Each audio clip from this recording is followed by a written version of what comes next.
Mesdames, Messieurs, bonjour et surtout merci d'être encore en direct sur Info TV tous les matins de lundi à vendredi, 10h, 11h52. Vous avez rendez-vous avec les démineurs. Nous ferons toujours ce pourquoi nous sommes payés, c'est-à-dire vous donner l'information, rien que l'information et toute l'information, les presque 2 heures de temps les plus intenses en télévision. C'est d'ailleurs une autre manière de faire la télévision. Tout à l'heure, Patrick Bala nous rejoindra pour la quintessence de l'information parue en kiosque au Cameroun. Bernard Dobasson répond présent pour la dénonciation du jour. Ce jour, justement, on terminera, si vous le voulez bien, par l'instant de l'analyse. Une question nous préoccupera de manière essentielle ce jour. Est-il risqué finalement d'investir au Cameroun? Que pensez-vous des investisseurs dans notre pays? Que pensez-vous de ceux qui justement pensent que le Cameroun devrait se développer à partir des investissements? Est-il finalement risqué d'investir au Cameroun? C'est la problématique principale de nos échanges ce jour. Parce que vous êtes en direct au canal 307 sur Canal Plus International, sachez que vous êtes des téléspectateurs privilégiés. On commence par accueillir nos amis qui sont venus nous dire bonjour ce matin. Jean-Pierre Mbanga, bonjour. Bonjour. Comment vous allez? Super bien.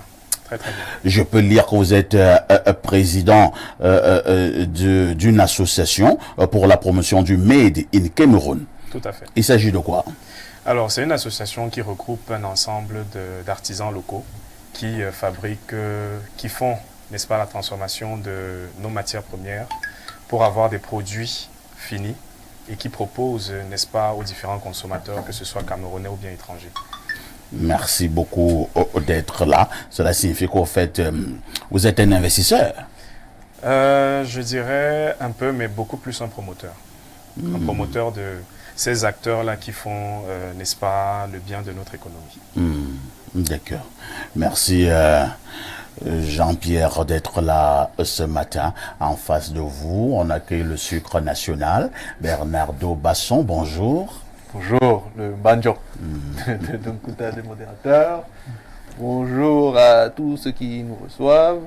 C'est un plaisir renouvelé pour moi d'être là ce matin. Bonjour à Yannick, qui est aux États-Unis. Je tais encore son nom pour le moment, qui est particulièrement victime d'abus de la part de la police. D'ailleurs, c'est ce que je vais dénoncer demain.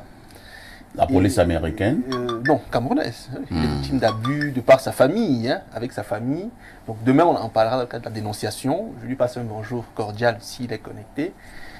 Et c'est un plaisir éternellement renouvelé pour moi d'être là ce matin en pleine forme. Je voudrais, parfait ici, si vous permettez, Oui. annoncer que chez moi, en Dogmakumak, vous savez, je suis du canton d'Ormakumak. Il y a prochainement le festival des arts et cultures d'Ormakumak qui va se tenir du 15 au 17 décembre 2023. Donc j'invite tous les fils et filles d'Ormakumak à s'intéresser davantage à ce qui se passera. À mesure que le temps passera, je donnerai plus d'informations ici. Donc voilà, tous ceux qui ressortissent de là pourraient nous contacter via les réseaux sociaux ou avoir mon contact pour qu'on en parle, pour qu'on échange sur comment donner plus de visibilité à l'événement. Aujourd'hui, nous sommes le 19 du mois d'octobre et c'est la journée mondiale de la lutte contre le cancer du sein. Vous savez que... La journée mondiale de la lutte contre le cancer du sein. Ouais. Vous savez que depuis de nombreuses années dans le monde entier, de nombreux programmes sont mis sur pied pour aider les femmes atteintes de cancer du sein à résorber, à traiter la maladie, mais aussi des techniques pour prévenir le cancer du sein. Par exemple, sur le plan biologique, biomédical, la consommation matinale d'un verre de foléré sans sucre prévient brièvement le cancer du sein. Parallèlement, sur le plan tactile, la palpation des seins prévient le cancer. Donc, il faut appuyer les seins pour... Il faut faire quoi? Appuyer. Incroyable. Oui. Incroyable comment on peut faire ici. C'est une technique. Il faut appuyer régulièrement les seins de vos femmes, et de vos petites, de vos compagnes pour prévenir le cancer du sein. Apparemment, vous aimez cette activité. Oui. Je ne m'en cache pas. J'aurais aussi appris qu'il fallait sucer régulièrement les seins des femmes. C'est vous qui le dites, c'est pour pas moi. éviter le cancer du sein. C'est pas moi qui l'ai dit. Apparemment, c'est scientifique. J'ai dit prendre un verre de foléré non sucré le matin pour Ouais. prévenir. Je donne d'autres méthodes. Et j'ai dit également appuyer. Appuyer bien, hein, pas juste effleurer. C'est-à-dire quand on dit appuyer, c'est que parce que parfois le cancer commence par une boule à l'intérieur. Voilà. Donc il faut bien palper pour sentir tout ce qu'il y a à l'intérieur comme éventuelle boule qui serait de nature à terme. Il faut à bien créer davantage sucer. de maladies. Bon, ça c'est Nkuta qui le dit, c'est pas moi. Je dis que c'est scientifique. Ok. J'ai lu cela à plusieurs reprises. Si vous le que dites. les femmes devraient se faire sucer régulièrement les seins pour éviter le cancer du sein. Si vous le Ce dites. n'est pas une histoire du bar. Apparemment, c'est scientifique. On rend Bon. hommage à toutes les De toute femmes. façon, les médecins qui nous regardent ce matin pourront intervenir, soit pour confirmer ce que je dis, soit pour infirmer. On rend Et hommage on va à toutes voir. les femmes qui ont pu vaincre le cancer. On dit bonjour et nos encouragements à toutes les femmes qui en souffrent. Et on demande beaucoup de prudence aux femmes qui devraient prévenir le cancer du sein. Il faut justement dire qu'il y a plusieurs associations qui ont été mises sur pied à fait. pour la lutte contre le cancer du sein. Les formes de cancer, Maintenant, d'ailleurs. à votre suite, je m'aligne. Beaucoup de courage à ces femmes qui souffrent du cancer du sein. C'est une maladie grave qui a envoyé plus d'une dans l'au-delà. Maintenant, pour celles qui n'en souffrent pas encore, on a essayé de donner quelques méthodes, mais il faut également de temps en temps aller chez des médecins spécialisés Tout à fait. pour prévenir le cancer du sein. Tout à fait. Merci Bernardo. À côté de vous, nous accueillons notre consultant de tout temps, mais alors de tous les temps, le digne fils de Bomiebel, Pierre Bleriot-Niemek, bonjour. Bonjour, parfait ici. Bonjour à votre panel. Bonjour à vos millions de téléspectateurs. Bernardo a parlé du canton d'Okmakumak. C'est le canton le plus représentatif du grand groupe Babimbi. Oui, c'est Voilà. le plus grand. L'Indokmakumak, c'est beaucoup de sous-groupes. Et donc, j'en fais partie d'une manière ou d'une autre. Donc, je soutiens cette initiative. Je fais d'ailleurs partie de l'un des plus grands forums d'Indokmakumak du Cameroun, dirigé par le président Noël Mbok Adolin, qui projette actuellement la construction d'une médiathèque en Gambie. C'est un grand projet. Vous avez quelques grands fils d'Indokmakumak que vous devez connaître, au rang desquels Sa Majesté Mbombo Joseph Antoine Bell, notre digne fils Samuel Eto'o fils et beaucoup d'autres. Voilà. J'ai cité... Pierre Bleriot-Niemek également, qui est digne fils d'Okmakumak. Non. Il a dit d'une manière ou d'une autre. Laissez-moi me présenter. J'ai dit que j'en faisais partie d'une manière ou d'une autre. Je ne peux pas être digne fils Longon et digne fils d'Okmakumak, ça fait beaucoup. Voilà. C'est 53 villages environ. Merci canton beaucoup, hein. d'Okmakumak. Alors, La sagesse de ce matin, sans empathie, l'autorité est sèche. on peut reprendre. Sans empathie, l'autorité est sèche. Ça veut dire quoi? Ça veut dire que ceux qui exercent de l'autorité devraient également avoir des sentiments pour ceux contre qui ou envers lesquels ils exercent cette autorité. Parce que si le chef est juste quelqu'un de mécanique, quelqu'un qui applique juste son autorité, cela n'est pas humain. Il faut humaniser l'autorité. Même si Pierre Bleriot, on peut aussi se dire, hein, ma modeste expérience en entreprise me fait comprendre que les chefs qui exercent l'autorité de manière forte sont habituellement les bons chefs. Quand vous faites ce que vous êtes en train de dire là, il faut humaniser l'autorité. On vous néglige, on vous manque de respect, on pense que vous manquez d'ailleurs de charisme, ainsi de suite, ainsi de suite. Je pense que les Noirs ont besoin de temps en temps de la chicotte. Je n'approuve, non, je ne dis même pas qu'il n'ait pas besoin, ou même les Blancs, de la chicotte. Je dis qu'il faut toujours que celui qui reçoit l'autorité sente que celui qui l'exerce est humain. Maintenant, les expériences en entreprise, vous savez, les entreprises africaines souffrent d'un mal profond, surtout les entreprises camerounaises. Nous allons parler aujourd'hui du risque que représentent les investissements. C'est qu'en général, plusieurs intérêts s'entremêlent.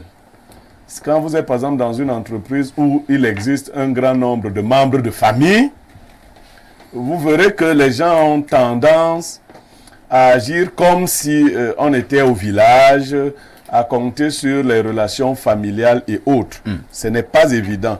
Mais les promoteurs en Afrique ou au Cameroun font avec.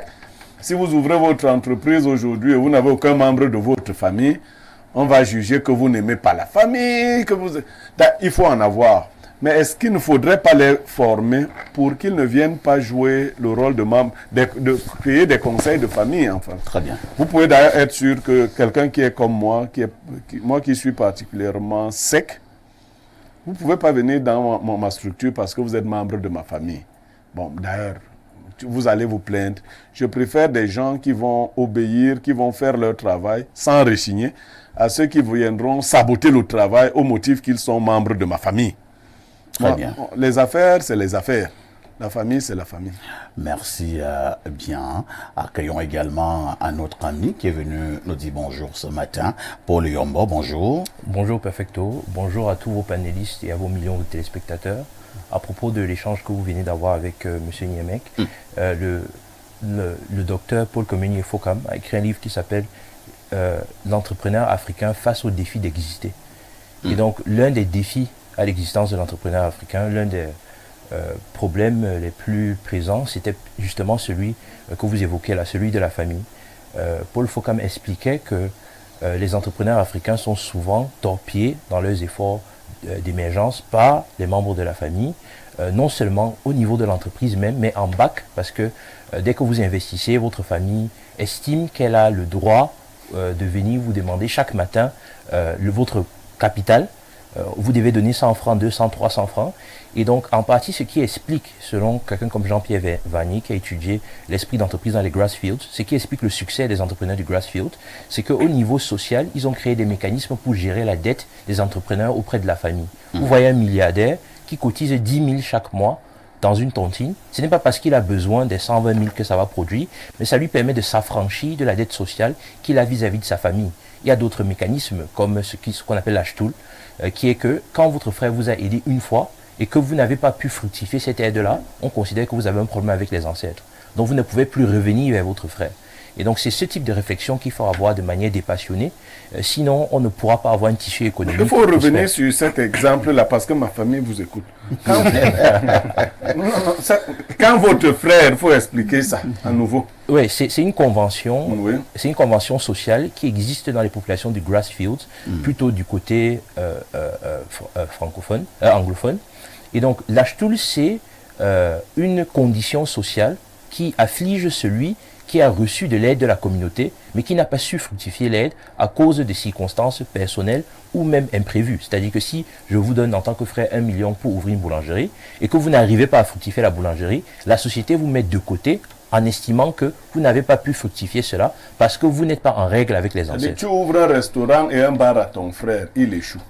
Tu lui achètes une voiture pour faire de transport, il échoue. J'ai l'impression que là, tu parles de ta famille. Alors, vous ne venez pas régler les problèmes de votre famille ici. Non, on ne parle pas ça ici. C'est qu'en fait, les gens nous attaquent souvent. Si tu es le plus riche de ta famille, tu es le seul riche, c'est que tu as le problème de ta famille. Tu achètes des cars de transport, tu donnes en famille, 2 cars, on échoue.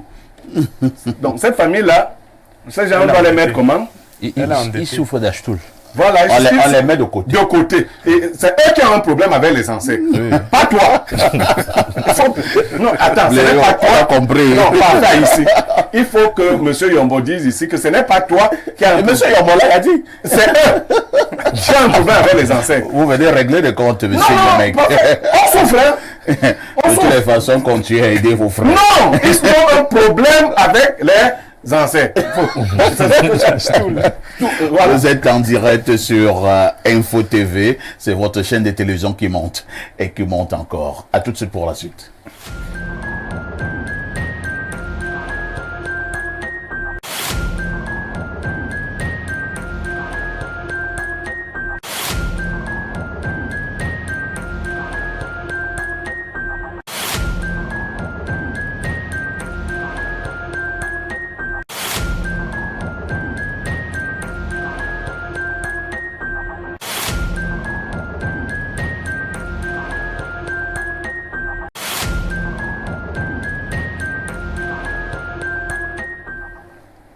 Patrick Bala, bonjour.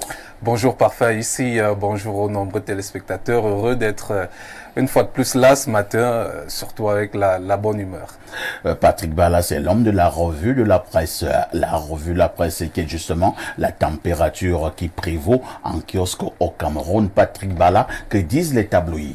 Eh bien, Parfait, ici les tabloïds nous conduisent du côté d'Info Matin qui revient naturellement ce jour sur le drame de Mbankolo et titre les fils du Fundi au chevet donc des sinistrés.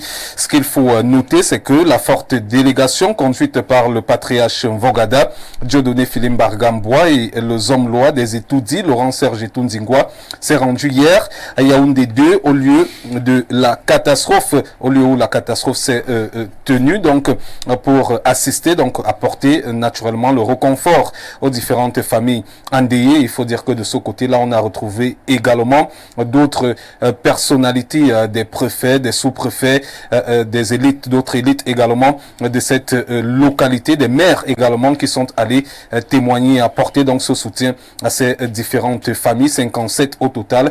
On en parle donc avec le journal Info Matin. La météo, le tri-hebdo d'informations, d'enquête et d'analyse, de reportage également parle d'une autre actualité, cette fois-ci liée à la fonction publique.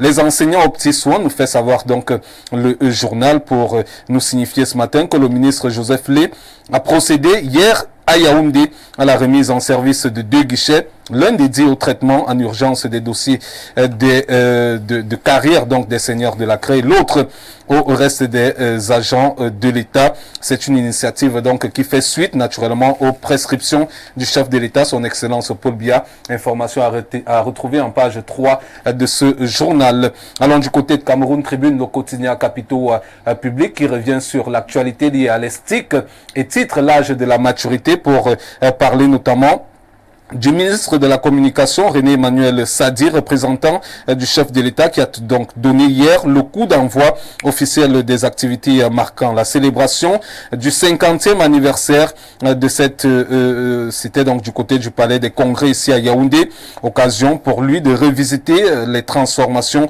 opérées et les défis majeurs qui attendent l'école supérieure des sciences et techniques de l'information et de la communication. Une information à retrouver en page 16 et 17 du quotidien Capitaux Public. Allons du côté de la voix des jeunes qui parlent des concours et Niège désormais niveau bac. Désormais donc avec le niveau bac, vous pouvez passer ces concours-là, selon d'ailleurs l'article 37 du décret numéro 2023/434 du 4 octobre 2023 portant organisation et fonctionnement des écoles normales d'instituteurs.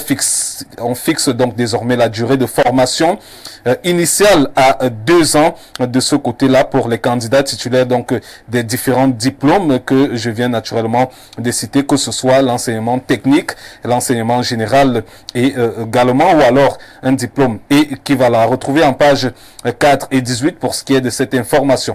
Allons du côté de l'info à chaud qui revient sur ce kidnapping, 10 millions de francs CFA réclamés donc par les ravisseurs pour libérer cette jeune fille donc qui était donc enlevée hier.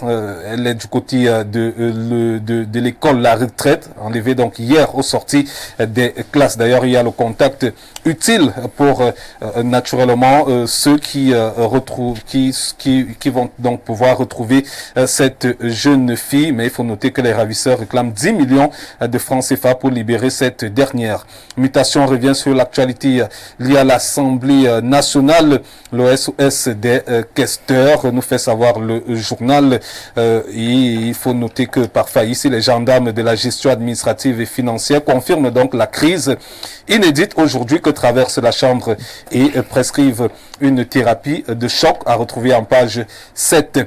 Le messager également de Pius Ndiawe. Pius Ndiawe revient sur cette crise au niveau de l'Assemblée nationale et titre également au tribunal des questeurs pour parler donc de cette prestation fictive sur facturation indécente, multiplication donc des avantages indus et autres pratiques malsaines.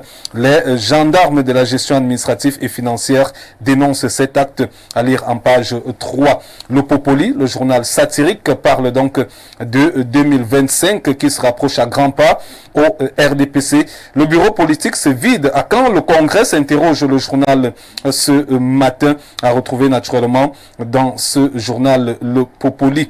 La gouvernance plus pour ce qui est de la presse revient naturellement sur Eyebea ici, qui annule donc 2 titres fonciers illégaux concernant donc ce drame de Mbankolo, et met donc en garde les principaux ses collaborateurs qui iront à l'encontre de ces différentes décisions. Information à retrouver en page 6.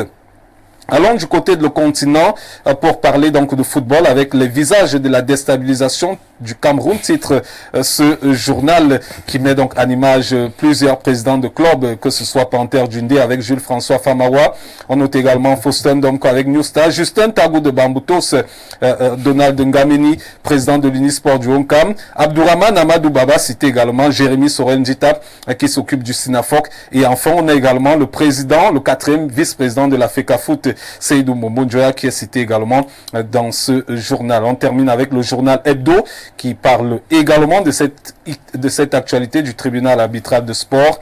Ils ont corrompu le juge avec 70 millions de francs CFA, nous fait savoir le journal, concernant naturellement les audios qu'on a pu voir au niveau des réseaux sociaux, qui fait état de ce que certains présidents de clubs auraient donc versé de l'argent au niveau de l'argent à un arbitre du TAS. Merci Patrick Bala pour cette quintessence de l'information parue en kiosque au Cameroun. Vous ne partez pas, vous nous donnez le fait saillant de l'actualité qui retiendra notre attention ce soir aux 19h et aux 20h. Oui, parfois ici on parlera des prévisions météorologiques. Vous savez que aujourd'hui on a des véritables problèmes avec ces prévisions. Parfois on nous annonce des pluies, il n'en est rien. Dernièrement, l'ONAC nous a annoncé de fortes pluies pour la période allant du 16 au 20, il n'en est véritablement rien, et on s'interrogera sur ces Camerounais. Est-ce que les Camerounais croient encore en ces prévisions météorologiques? Je prends un petit aspect pour sortir. Il y a de cela quelques mois, on nous avait annoncé des pluies. Moi, j'étais sorti donc avec une veste et un manteau. Il y avait un soleil incroyable ce jour-là. Et le lendemain, on annonçait donc que tout irait pour le meilleur du monde, qu'il n'y aurait pas de pluie. Et ce jour-là, il y avait des pluies. Donc, aujourd'hui, il y a ce phénomène-là qui fait dire à beaucoup de Camerounais que l'ONAC, concernant ses prévisions météorologiques, ne dit pas forcément la vérité. Est-ce que c'est pas la preuve également par 9 que Dieu reste tout puissant? Oui, ça Dieu reste tout puissant. Il n'y a que lui qui sait quand il va pleuvoir, oui, qui sait avec exactitude. Oui, parce que ce que nous faisons là, ce ne sont que des prévisions. Oui, des prévisions. Mais pourquoi vous voulez donc faire un procès à cette structure? Bon, on ne fait pas le procès de cette structure, mais on s'est quand même rendu compte que ailleurs les prévisions c'est pas. Peut-être on demande aujourd'hui à la structure d'avoir.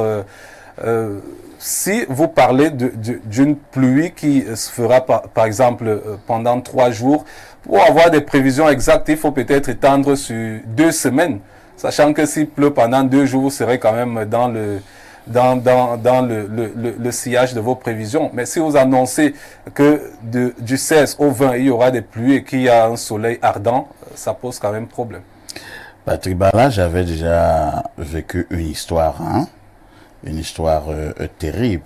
Je veux que je te la raconte rapidement. Allez-y. Parlant justement de vos pluies là et de la météo. C'était un patriarche et c'était lors d'un très grand deuil. Tout le monde était réuni et le patriarche avait donc la parole au milieu de la cour. Nous avons commencé à voir le ciel qui s'obscurcissait avec des signes d'une pluie qui s'annonçait. Et je dois signaler que nous étions en pleine saison de pluie. Ouais. Le patriarche a dit, cette pluie ne tombera pas au nom des ancêtres, sauf si les ancêtres ne m'ont pas donné. Je suis détenteur du pouvoir ancestral.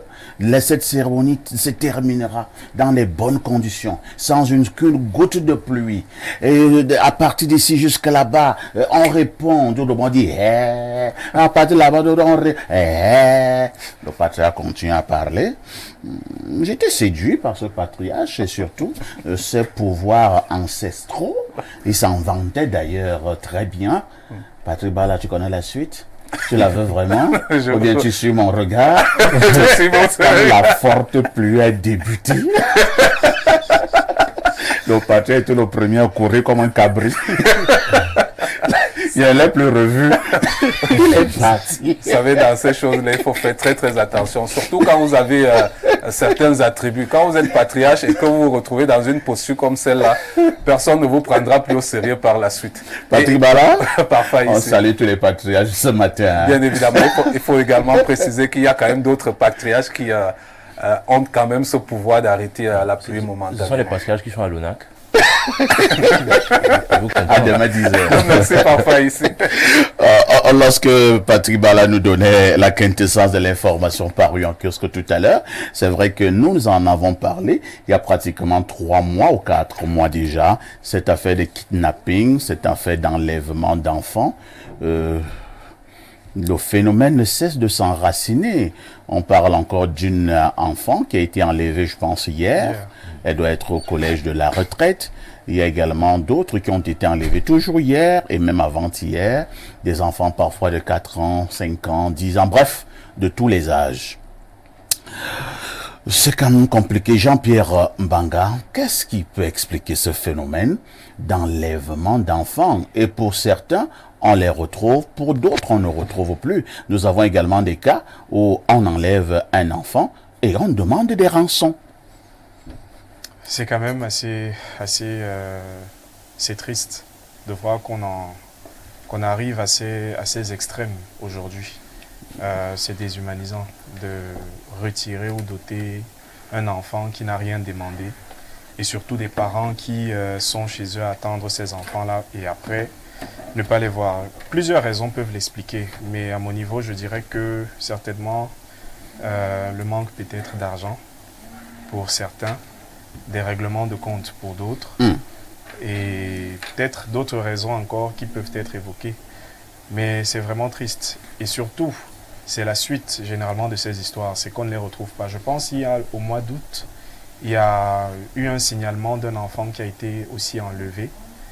Ça a été relayé, ça a été assez relayé, que ce soit sur les réseaux sociaux ou encore dans les médias traditionnels. Et jusqu'aujourd'hui, il n'y a pas eu de suite pour ces Merci.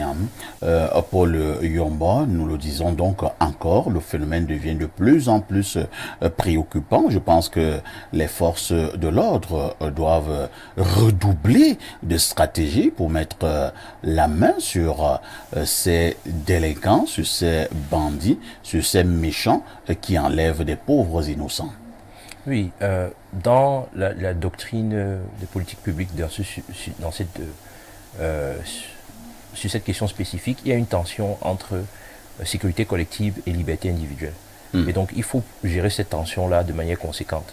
C'est-à-dire que quand il y a une menace à la sécurité collective, comme le kidnapping, comme les enlèvements, comme les agressions, on doit pouvoir restreindre de manière acceptable les libertés individuelles, c'est-à-dire augmenter le nombre de patrouilles de police, de points de vérification, de missions coup de poing parfois, qui permettraient donc à la population de regagner en sérénité. Entre-temps, Paul, est-ce que nous-mêmes également, population, nous ne dérangeons pas? Vous dites que c'est nous qui voulons que ces forces de maintien de l'ordre nous protègent, ce qui est d'ailleurs l'une de leurs plus grandes missions. En même temps, pour qu'ils nous protègent, quoi qu'on dise, on va devoir, comme vous venez de le dire, restreindre les libertés individuelles. Donc, dès qu'on commence à avoir plusieurs patrouilles à Yaoundé, les Camerounais commencent à s'énerver. Oh, vraiment, les gendarmes dérangent, les policiers dérangent, ainsi de suite. Est-ce que nous ne demandons non pas une chose et son contraire? Ouais, et effectivement, quand vous regardez même la scène politique, il y a une division classique qui se fait généralement entre la gauche et la droite. Et donc la droite, ce sont ceux qui sont des défenseurs de la sécurité, d'une approche plus dure, surtout policière, et la gauche est en faveur des libertés individuelles. C'est une manière d'équilibrer, disons, ces différentes positions qui se tiennent là. Mais ce qu'il faut dire, c'est qu'au Cameroun,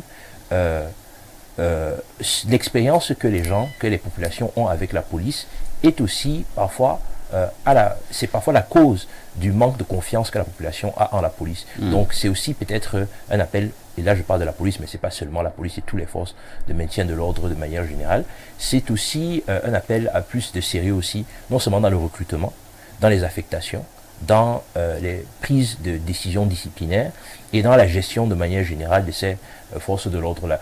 Les populations sont très réceptives au pouvoir public quand ils comprennent les missions que les pouvoirs publics se donnent et qui comprennent que l'action que les pouvoirs publics mènent est dans le sens d'assurer un bien public comme la sécurité collective. Mais quand vous avez un policier qui vous interpelle et qui commence à vous demander de l'argent, c'est quelque chose qui dégrade, disons, la considération que la population générale a pour ces forces de l'ordre-là. Merci Paul Yombo pour cette analyse. Pierre Blériot-Niemek, n'ayons pas peur des mots, ce n'est d'ailleurs pas un secret. Il y a des cas où des enfants ont été enlevés et n'ont plus jamais été retrouvés. Lorsque nous avons essayé de mener un certain nombre d'enquêtes, certains nous ont fait comprendre que beaucoup de ces enfants enlevés sont souvent victimes de ce que l'on appelle à un moment de nos Cameroun des crimes rituels. Oui, ben, parfois ici, rappelez-vous bien qu'un téléspectateur vous disait que son cousin faisait partie des gens qui ont fait les crimes rituels à Mimboman. Oui. Et qu'il est en liberté en ce moment. Il nous l'a dit. Ça veut dire qu'il y a au minimum une sorte de complicité. Mais revenons sur le problème de kidnapping ou d'enlèvement d'enfants. C'est un phénomène qui est aussi lié à l'urbanisation. Les gens veulent imiter ce qu'ils voient dans les films. Ils regardent la télé, on enlève, on demande l'argent. Sauf que ailleurs, le maintien de l'ordre a le niveau, sinon est supérieur à la criminalité ambiante. Chez nous, on a l'impression qu'il y a un grand retard. Quand vous entrez dans nos commissariats, postes de gendarmerie et autres, vous avez un matériel totalement désuet. Vous vous questionnez si avec ce type de matériel, les gens peuvent faire des recherches rapides. Tout à fait. Depuis que l'annonce a été faite hier, je ne vois pas le ministre en charge de l'administration territoriale, parce que c'est anciennement lui qui est le ministre de l'Intérieur, comme on dit en France. C'est notre ministre de l'Intérieur. Tout à fait. C'est vers ces gens-là qu'il doit diriger le Moulinex. Oui, c'est eux qui doivent constituer ses condiments. Il doit les retrouver dans de brefs délais. Et ceux-là doivent servir de condiments devant tout le peuple. Ceux qui nous suivent dans d'autres pays sont étonnés qu'à la télé, il n'y ait pas de condiments du Moulinex. Mais qu'ils sachent qu'au niveau de l'État, c'est comme ça que nous on parle ici. On a les Moulinex, on a les condiments, on a le Jackson. Restons dans les enlèvements et les kidnappings. Je dis que les kidnappeurs sont les condiments, soit du Jackson, soit de la tomate. Il faut les retrouver au plus tôt. Voyez-vous, quand je vous dis que les gens font comme dans les films, voilà un monsieur, des gens qui enlèvent un enfant de 13 ans, je crois, 11 ans, je ne sais pas. Mais ils commencent à demander 10 millions. Qui leur a dit que les parents de cet enfant avaient 10 millions? Bon, ils veulent qu'on leur remette les 10 millions où? Quelles sont les actions que les FMO ont déjà immédiatement entreprises? C'est pas... Nous, on est là. Peut-être en parlant comme ça, on aggrave le cas de l'enfant. S'ils sont des kidnappeurs. On sait. C'est-à-dire qu'il faut se demander pourquoi la mère de l'enfant a décidé de s'en remettre aux réseaux sociaux. Aux réseaux sociaux. Ça signifie que quelque part, elle n'a pas reçu le soutien dont elle avait besoin. Parfait, parce qu'elle a été condamnée. Normalement, on doit trianguler l'appel, le message, savoir quelles sont les bornes qui ont été activées pour pouvoir localiser à peu près la zone où l'enfant ou l'équipe de ravisseurs se trouve. Parfait, ici, quand je vous parlais de notre matériel de travail. C'est ce que je voulais dire. Pierre Blériot, nous sommes là, de temps en temps, nous accusons vraiment ces forces de maintien de l'ordre. Peut-être elles ne sont pas rapides, elles sont laxistes, elles sont tout ce que vous voulez. Mais il y a justement ce que vous venez de dire, un problème de matériel. Le matériel actuel de nos forces de l'ordre est-il de nature à faciliter la tâche au niveau des recherches de ce genre de cas? Enfin, si ce n'est pas par là que j'ai commencé, en vous parlant de la vétusté de notre matériel. vous allez à la PJ de Yaoundé. Vous trouvez de vieux ordinateurs. Et là, nous sommes à Yaoundé. La PJ. La PJ. Imagine donc si vous allez donc à Bamenda. S'ils disent que c'est on pas filmer là-bas. À la PJ, vous trouvez de vieux... Est-ce que vous savez, je suis allé dernièrement à l'occasion d'une enquête qui mêlait des gens d'Orange, des anciens travailleurs Orange Cameroun, pour que je me rende compte que les policiers ont de la peine à avoir les listings. Ils doivent mettre plusieurs fois la pression à ces opérateurs. C'est pour cela qu'il ne fallait pas qu'on prenne ces choses aussi sensibles, on mette entre les mains des étrangers. Et même si c'est le cas, la DGSN, le CED et autres doivent avoir des serveurs particuliers installés par ces gens-là qui permettent de tracer rapidement. Parce que, regardez-vous, observez, l'enquêteur demande le listing. On en est encore à des petites choses. Pendant qu'on dit qu'il faut tracer les appels, on est obligé d'aller à Kennedy voir un gars, un badaud de Kennedy qui le fait plus rapidement que les policiers. Est-ce que vous savez que nos policiers en appellent souvent à l'expertise des badauds de Kennedy pour tracer des... Est-ce que c'est comme ça qu'on devrait fonctionner? Merci beaucoup. Ce monsieur qui a appelé tous les échanges qu'il y a eu, à l'heure où on devrait déjà l'avoir localisé. La dame est obligée de venir parler sur les réseaux sociaux et donner les numéros. Bon, si on kidnappe votre enfant, on veut la rançon. Il y a une menace quelque part. Sous cap. Merci. En exposant cela, est-ce que ça ne va pas créer un autre problème? Bernardo Basson, nous maintenons un tout petit peu cet angle d'analyse, parce que lorsqu'on parle d'enlèvement, de kidnapping, ainsi de suite, on voit directement les forces de l'ordre qui doivent entrer en jeu pour justement mettre du grappin sur ces bandits.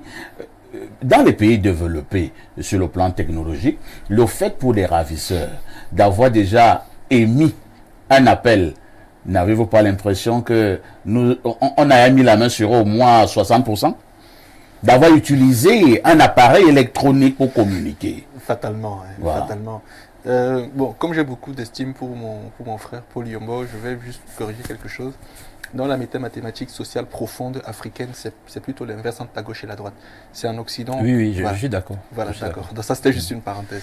Maintenant, pour revenir sur le plan camerounais, les enlèvements, il y a 3 choses à relever. Hein. La première, c'est que, M. Niamek, là, j'ai la question de l'urbanisation.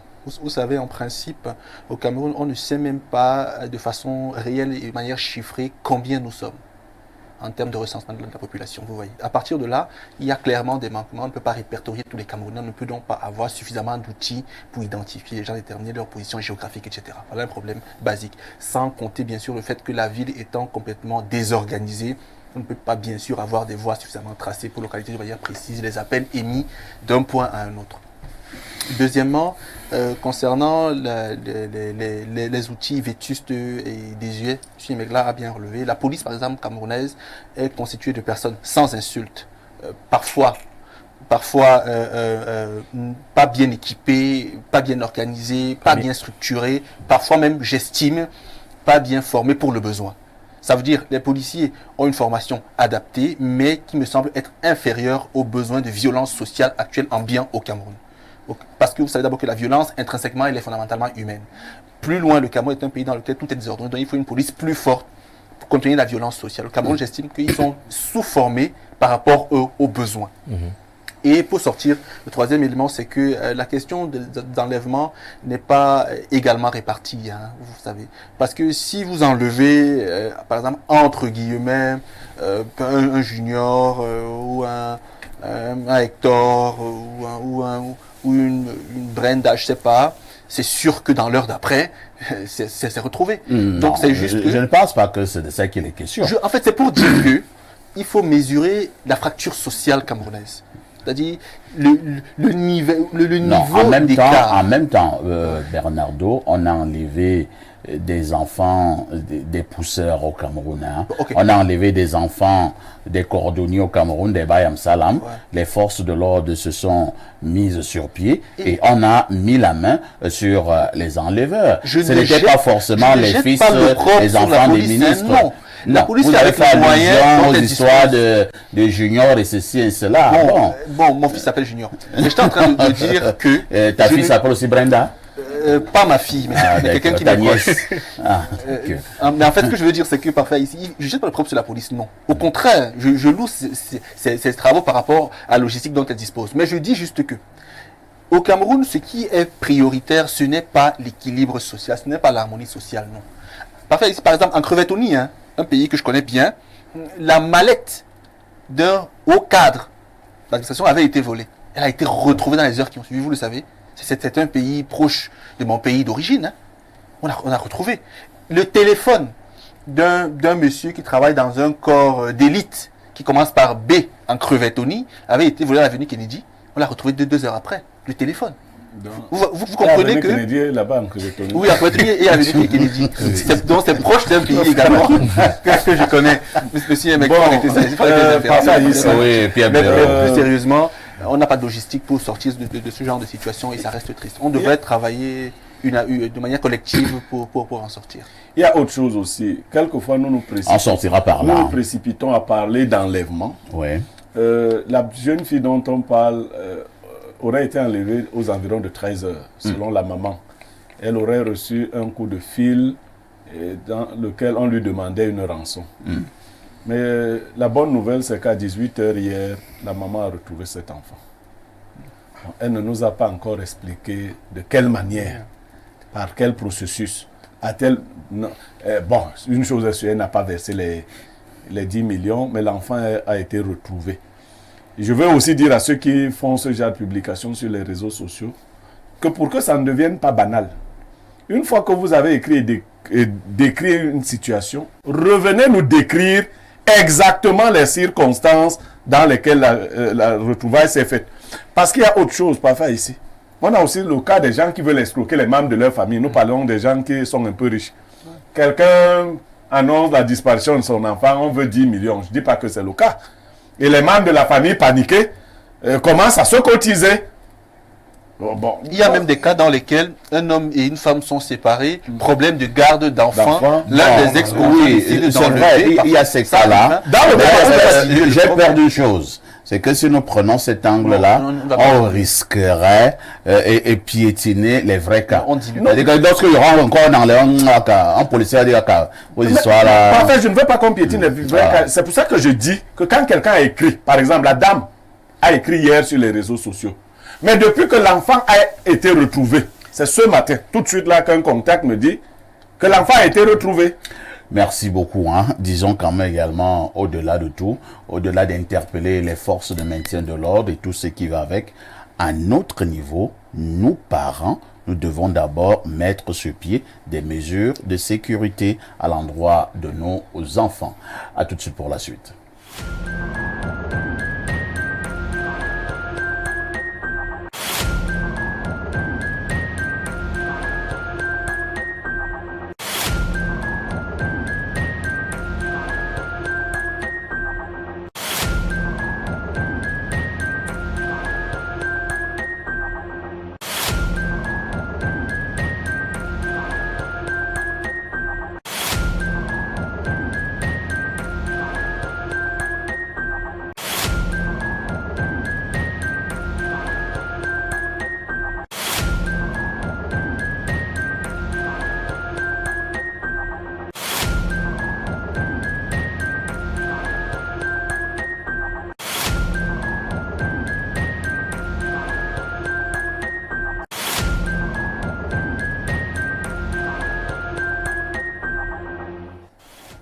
La dénonciation du jour reste l'œuvre de Bernardo Basson.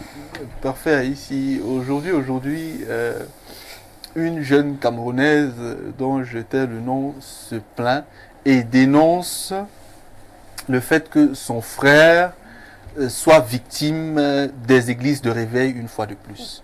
Son frère fréquente depuis quelques temps une église de réveil et là-bas, on a fait comprendre à son frère que les membres de sa famille veulent le tuer à maxima ou le rendre fou à minima. Donc cela crée une confusion totale dans la famille. Il est remonté contre tout le monde, il est distant de tout le monde, il ne parle plus à personne et il ne fait confiance qu'à ce qui lui vient de l'église. Donc ce matin, elle dénonce ce genre de situation et elle souhaite que les démineurs s'y penchent pour savoir quoi lui suggérer.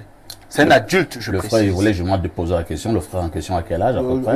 Autour de 30 ans. Autour de 30 ans. Il est marié? Non. Pas encore. Il a peur que les gens de sa famille le tuent ou alors qu'on le rende fou. Oui. D'accord. Il ne fait plus confiance à personne. Il croit au Sauf, discours. Oui, sauf aux gens de l'église aux gens de de réveil. l'église. Oui. Là, on dit Alléluia. On répond Amen. Le feu, le feu, le feu. Jean-Pierre Mbanga, votre commentaire. C'est des sujets qu'on rencontre la plupart du temps dans nos différentes familles. Je pense que ces sujets-là existent un peu partout.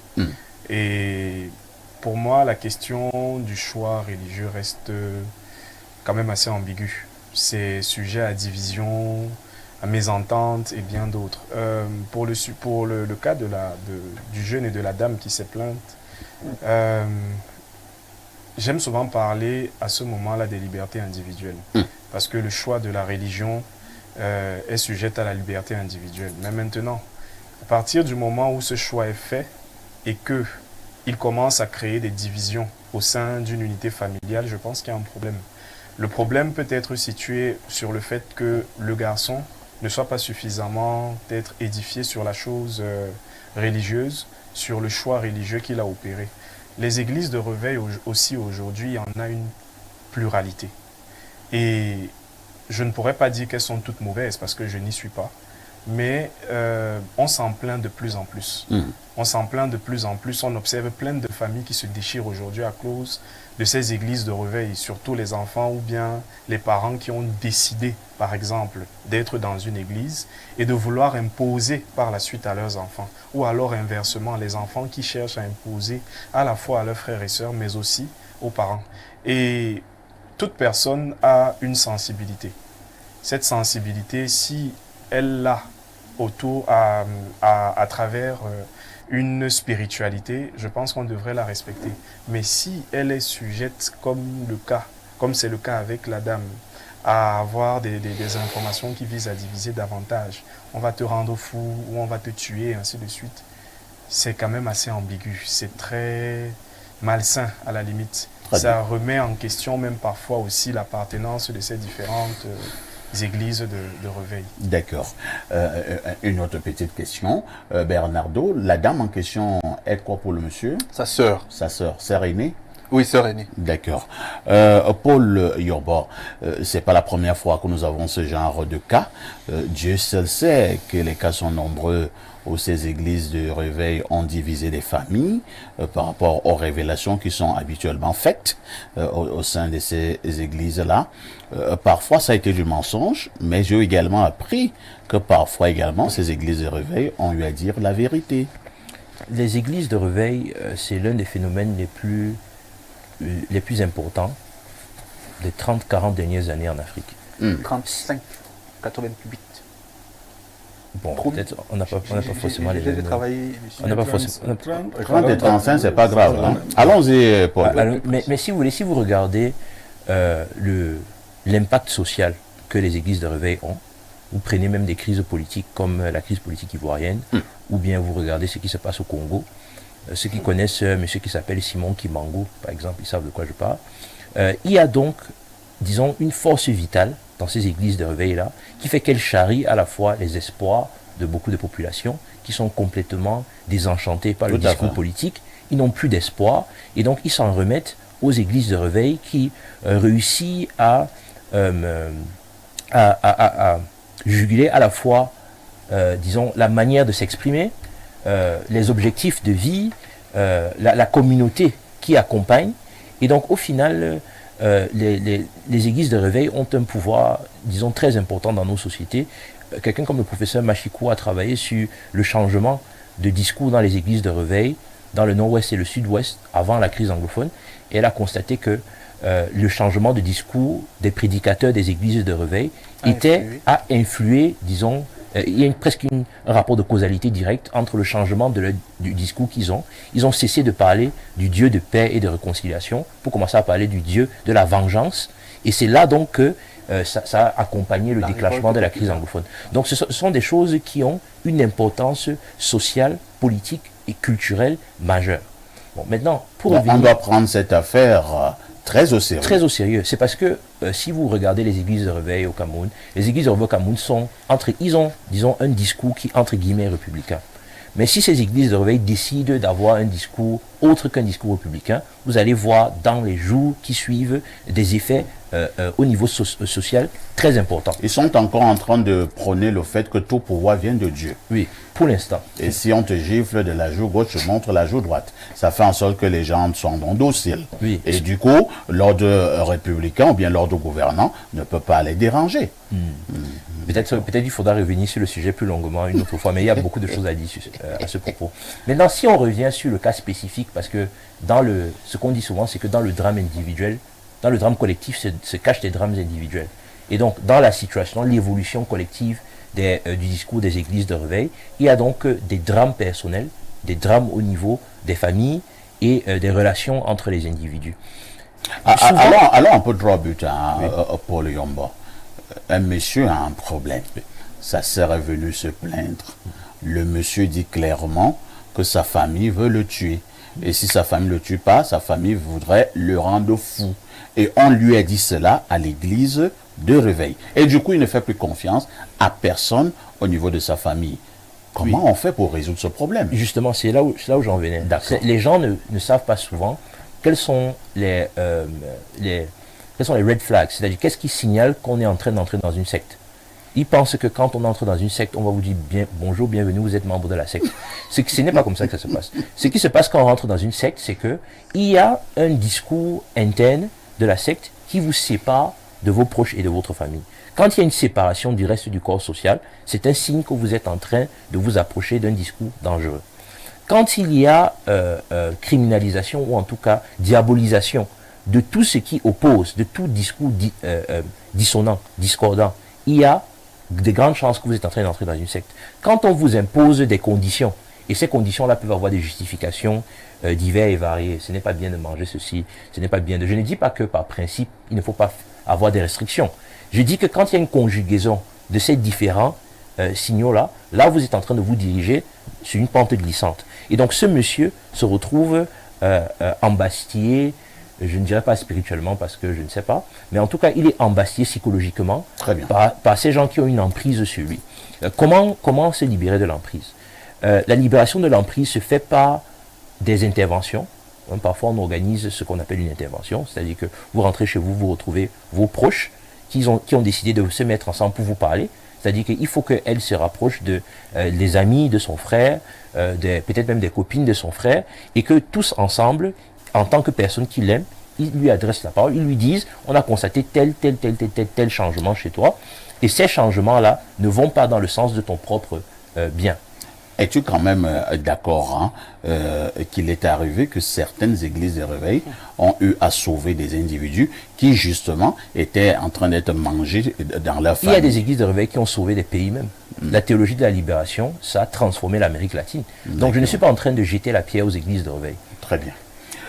Pierre Bleriot-Niémé, que ce matin nous parlons donc de cet individu qui justement a déjà peur d'être tué par sa famille ou alors de devenir fou.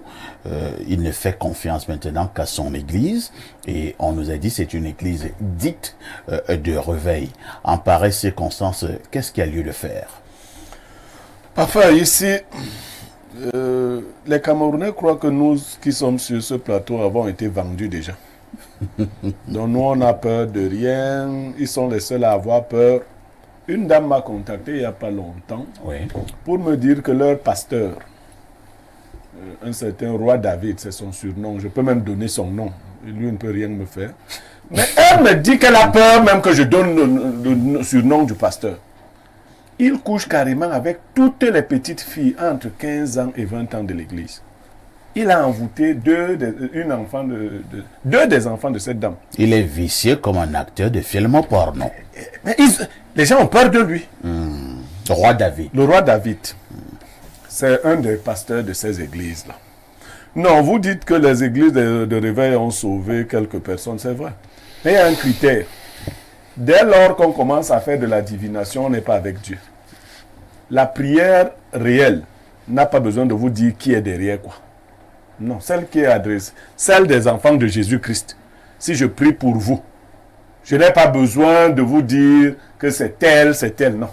Non, non.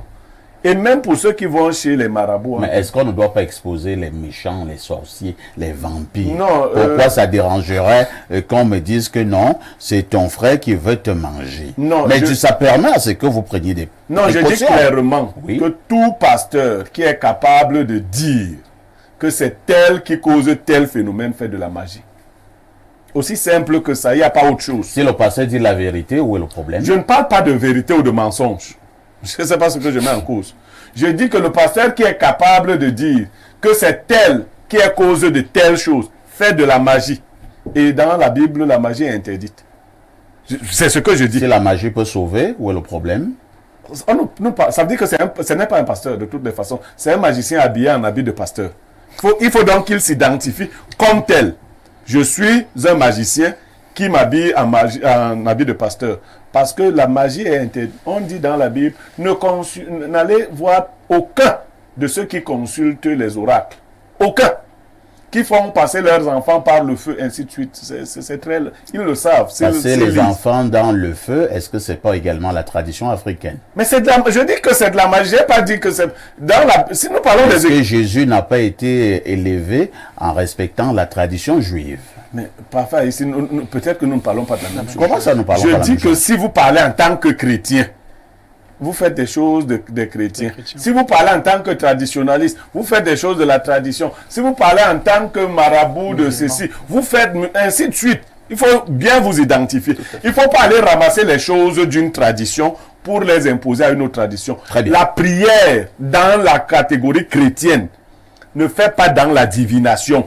Point. Donc si vous avez un pasteur qui donne les noms des gens qui font les choses, il fait autre chose que de la chrétienté. C'est ce que je dis. Je ne dis pas qu'il ment ou qu'il tire. Merci. Deuxième chose, l'autorité administrative et l'autorité judiciaire doivent se saisir des cas de diffamation. Parce que ça commence à bien faire. On dit que tel vend les gens, tue les gens, telle famille, ton père veut te tuer, ta mère veut te tuer. Comment tu sais que c'est la diffamation? Mais il faudrait que celui qui le dit en apporte la preuve. Voilà. Ah oui, il faut donc qu'il en apporte la preuve. Et je vais vous dire que ce n'est pas le plus facile. D'autres en apportent la preuve. Mais non, je ne ramène pas un cas particulier. Est-ce que tu sais que les problèmes de sorcellerie au Cameroun, je parle sous le contrôle du juriste, sont déjà jugés au niveau de nos tribunaux? C'est-à-dire que quelqu'un peut te porter plainte au tribunal et dire que j'accuse mon père parce qu'il veut me manger. Je dis donc ceci. Vous le savez, Blériot. Je dis donc ceci. Désormais, il faut que ces gens soient capables de venir prouver, leur dire. Parce qu'ils ont réussi à séparer des familles à un niveau pas possible. Le cas qu'on nous évoque ici, on se lève un matin. Quelle est la technique? Je ne sais pas, il travaille, je ne sais pas. En général, parfait, ici, quand vous avez en famille, si vous avez une femme qui travaille, qui attend son rappel, si elle ose se rapprocher des nouvelles églises, on va lui dire que son mari veut la tuer. Parce que le pasteur calcule le rappel. Une fois qu'elle aura fini de manger le rappel avec le pasteur va s'intéresser à la prochaine femme qui attend le rappel. Parce que, pourquoi on parle en général des femmes? C'est elles qui sont les plus fragiles.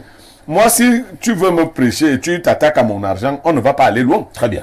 Pour le cas du jeune homme, un conseil à lui donner? Oui, lui, il a parlé des regroupements familiaux. En général, quand on est envoûté, il faut faire plus que ça. Donc, le monsieur est envoûté. Oui, bien sûr. Il faut faire un travail préalable. Au moment où on va le rencontrer, on va le désenvoûter. Il faut d'abord qu'il soit lui-même avant de pouvoir écouter les gens. Très bien. Bernardo Basson, je vous ai vu accepter également que le monsieur était envoûté. Jusque-là, vous ne comprenez pas également mes questions. Je vais poser la question à Yombo tout à l'heure. Est-ce que nous sommes d'accord que les églises de réveil ont également sauvé des individus qui étaient en train d'être mangés dans leur famille? La réponse est oui. Très on est bien. d'accord. Et pourquoi vous dites donc que le monsieur en question est envoûté? Vous avez quel élément? D'accord, pourquoi, parfait, ici? D'accord, parce que c'est pas parce que la Bible est un livre vulgaire que ce n'est plus un livre qui a une certaine puissance. C'est pas parce que les pasteurs aujourd'hui se sont laissés aller à certaines pratiques basses, ainsi que les prêtres et autres, et même les mbambok, que ce qu'ils font doit être complètement dévoyé. Il y a de bons pasteurs, il y a d'excellents pasteurs, il y a encore de bons messages divins. Il y en a qui prêchent bien la parole de Dieu. Bon, le terme, je sais pas bien, je suis pas chrétien, mais il y en a qui, à mon sens, sont dans, entre guillemets, le droit chemin, sur le droit chemin. Ça, c'est pas à exclure du tout. Sauf que Paul, sur le plan social, a bien décrit. L'amour divin prêché par les chrétiens que je connais très peu est un amour inclusif. Lorsqu'une religion prêche un amour exclusif, c'est déjà un problème. On n'a pas à vous séparer de vos frères. Il a encore une chose qui est très vraie. Si vos frères veulent vous tuer, on fait comment? On n'a pas à vous dire que tel veut vous tuer. On a Vous ne à répondez traiter... pas à la question, monsieur Bernardo Basson. Oui. Si vos frères veulent vous tuer, on fait comment? Qu'on vous sauve. Et comment vous sauvez? En vous traitant, sans vous dire qui le fait ou qui ne le fait pas. Moi, je prends mon cas. Je n'ai jamais caché que moi, je suis Mbombok. Bon, je suis prochain Mbombok. Même chez nous, dans le Gambie, Mbombok m'a interdit de dire à quelqu'un qui lui veut du mal ou pas. Il m'a dit, si quelqu'un lui veut du mal, tu prends cette plante-là selon le mal qui a été identifié et tu traites sans dire qui fait ça. Parce que je pense qu'on va poser ce débat un jour. Hein, parce que faudrait-il exposer les sorciers, oui ou non? Non, et pas c'est un autre débat. C'est pas ça le plus important. C'est vous. Parce que si parce que j'ai l'impression que vous protégez les sorciers. Oui, vous avez la preuve de ce que voilà un monsieur qui va manger cet enfant. Vous dites non, il faut pas dire ça. Faut pas dire ça. Le plus important, c'est le traitement. Du moins, vous pouvez le traiter et l'enfant continue à se donner à cœur joie au monsieur. Ça ne marche pas. Et le monsieur finit. Il faut aussi traiter le sorcier. Laissez-moi avancer parfait ici. Oui. Plus loin, ce jeune homme, dès l'instant où ce discours lui fait ablation de toutes ses facultés mentales, il est sous l'effet de l'envoûtement. Et je vais aller un peu plus loin pour dire des choses. Monsieur Yamek, il faut m'interrompre si je dis des choses un peu plus profondes. Les choses qui ont été en contact continuent d'être en contact, même si le contact a cessé. La maxime hermétique, c'est que la partie vaut le tout. Lorsque dans les églises, vous entrez, celles qui font la mauvaise magie, vous vous présentez généralement au pasteur ou au prêtre ou au gourou, nommément votre nom, votre fonction et le reste. Les choses sont en contact. Une fois que le contact se rompt physiquement, ce contact continue d'être existant dans d'autres sphères, sur d'autres plans, et donc vous envoûter devient aisé. Par une poignée de main, on peut vous envoûter. Par le miroir qui est présent dans votre chambre, on peut le faire. Par vos cheveux, on peut le faire. Ça veut dire que, déjà, un conseil aux gens, ne dormez pas avec les miroirs dans vos chambres face à vous. Retournez avant de dormir. Ça, c'est juste une parenthèse. Parce que c'est un véritable canal. Le dédoublement dans le miroir et l'extension de la vie par le miroir font en sorte que chez vous, le miroir placé là, un pasteur éveillé, élevé, donc entre guillemets initié, peut très bien par une sortie dont je t'ai le nom, venir chez vous, vous envoûter facilement, ça vous avez un potentiel. Il y a des énergies qu'on vide par là.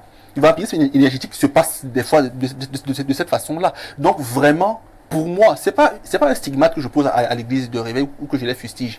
Cette église de réveil là, non. Ce que je dis, c'est que un pasteur, un prêtre ou autre n'a pas le droit, dans un discours, de vous séparer de certaines façons des vôtres. Il peut vous traiter, il peut vous orienter, il peut vous suggérer des moyens de défense et de protection, mais il n'a pas à discourir dans le sens de vous écarter. Parce que ce qu'il fait, c'est de la mauvaise magie parfaite ici. Nous allons lire les messages de nombreux téléspectateurs ce matin. Bonjour Perfecto, la fête que tu engages là va te dépasser. Hier et avant-hier, tu nous as sévré d'espace miné sur Facebook. Fais très attention. On n'enlève pas le bonbon dans la bouche du bébé. On était tous tranquilles et c'est toi qui es venu avec espace miné et sache que comme tu as commencé là, c'est jusqu'à la gare. Enfin, j'ai dit ça et je n'ai dit plus rien. Oui. Il y a un correctif.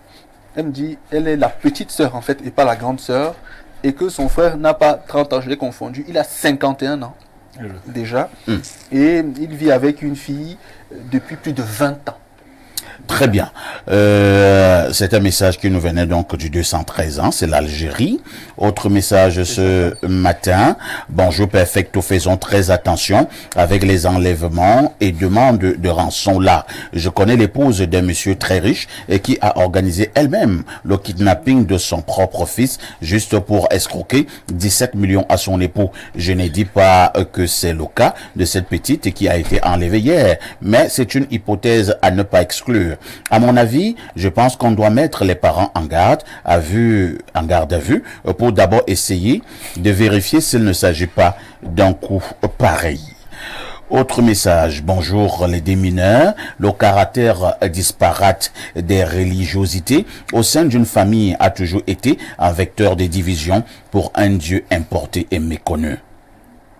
La déroute vient aussi et surtout de la méconnaissance de la Bible que chacun devrait pouvoir lire et comprendre, non pas laisser le ministre de culte le faire à sa place, car généralement, il ne sélectionne que des versets qui l'arrangent. Emmanuel Mwangue depuis Bekoko à Dibombari.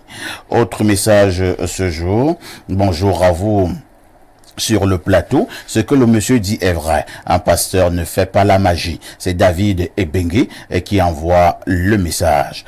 Bonjour le panel. Les pasteurs aident beaucoup. On doit dénoncer les personnes qui nuisent dans les familles. C'est Azom Nengol depuis Douala. Autre préoccupation. Qu'est-ce qu'on nous dit là?